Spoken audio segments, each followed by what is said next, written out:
الحمدللہ رب العالمین والصلاة والسلام علی سید المرسلین اما بعد فاعوذ باللہ من الشیطان الرجیم بسم اللہ الرحمن الرحیم۔ پیارے اسلام بھائیو، آپ نے ایک لفظ سنا ہوگا، منافق۔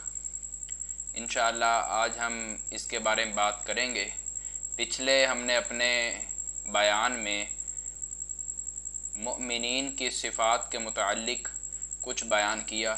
انشاءاللہ عز و جل آج منافق کے بارے میں، منافق کسے کہتے ہیں، منافق کی کتنی اقسام ہیں اور منافق کی صفات کیا ہیں، اس کے بارے میں کچھ بیان کریں گے۔ پیارے اسلام بھائیو، منافق کی بنیادی طور پر دو قسمیں ہیں، ایک منافق اعتقادی اور ایک منافق عملی۔ اعتقادی منافق تو وہ منافق جو اعتقاد میں جس کے نفاق ہو، مطلب وہ ظاہری طور پر تو اسلام کا دعویٰ کہے کہ میں مسلمان ہوں، مگر باطن سے مسلمان نہ ہو۔ یہ تو جو یہ منافق ہے وہ تو مسلمان ہی نہیں، وہ تو ویسے ہی کافر ہے۔ قرآن مجید کے 28ویں پارے میں پوری سورت ایک سورۃ المنافقون کے نام سے ہے، اور اس کی پہلی آیت میں ہی اللہ تبارک و تعالی نے منافقین کے بارے میں ارشاد فرمایا، اذا جاءک المنافقون قالوا نشہد انک لرسول اللہ واللہ یعلم انک لرسولہ واللہ یشہد ان المنافقین لکاذبون۔ فرمایا جب منافقین محبوب آپ کے پاس آتے ہیں تو کہتے ہیں کہ ہم گواہی دیتے ہیں کہ بے شک آپ ضرور اللہ کے رسول ہیں، اور اللہ جانتا ہے کہ تم اس کے رسول ہو، اور اللہ گواہی دیتا ہے کہ بے شک منافقین ضرور جھوٹے ہیں۔ اللہ تبارک و تعالی سورہ بقرہ میں ارشاد فرماتا ہے، وَمِنَ النَّاسِ مَن يَقُولُ آمَنَّا بِاللَّهِ وَبِالْيَوْمِ الْآخِرِ وَمَا هُمْ بِمُؤْمِنِينَ۔ فرمایا لوگوں میں سے بعض وہ ہیں جو کہتے ہیں ہم ایمان لائے اللہ پر اور یوم آخرت پر، مگر فرمایا وہ مومنین میں سے نہیں۔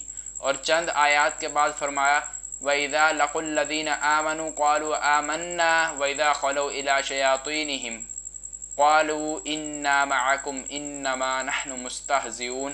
فرمایا جب وہ مومنین سے ملتے ہیں تو انہیں کہتے ہیں کہ ہم تو ایمان لائے، اور جب اپنے شیاطین کے ساتھ، اپنے سرداروں کے ساتھ ملتے ہیں تو کہتے ہیں ہم تو آپ کے ساتھ ہیں، ہم تو مسلمانوں سے بس ہنسی مذاق کرتے ہیں، استہزاء کرتے ہیں۔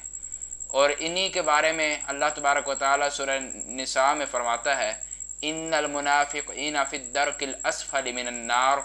فرمایا بے شک منافقین جہنم کے سب سے نیچے والے درجے میں ہیں۔ یہ تو منافق اعتقادی ہے جو اصلاً کافر ہیں، اور رسول اللہ علیہ الصلوۃ والتسلیم کے دور سے ہی ان کا وجود چلا آ رہا ہے۔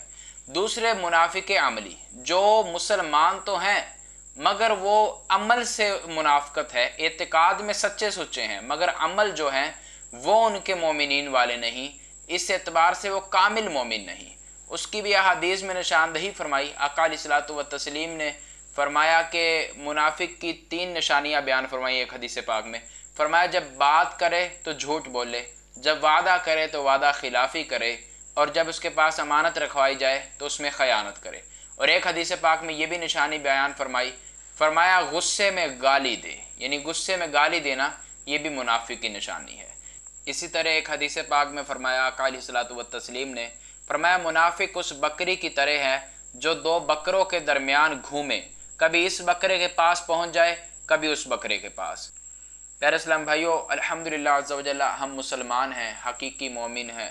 اللہ تبارک و تعالیٰ کا کرم ہے کہ منافقین میں سے نہیں، منافق اعتقادی تو نہیں، مگر عمل میں منافقت ہمارے پائی جا رہی ہے۔ کیا آج جھوٹ عام نہیں ہو چکا، جس کے بارے میں رسول اللہ علیہ الصلوۃ والتسلیم نے فرمایا کہ مومن جھوٹا نہیں ہو سکتا؟ کیا وعدہ خلافی عام نہیں ہو چکی؟ رسول اللہ علیہ الصلوۃ والتسلیم نے وعدہ خلافی کو بھی منافق کی علامت بیان فرمایا۔ اور کیا ہمارے اندر یہ امانتوں میں خیانتیں کرنا نہیں پایا جا رہا، ایک دوسرے کی امانتوں کو اپنا حق سمجھ کر نہیں استعمال کیا جا رہا؟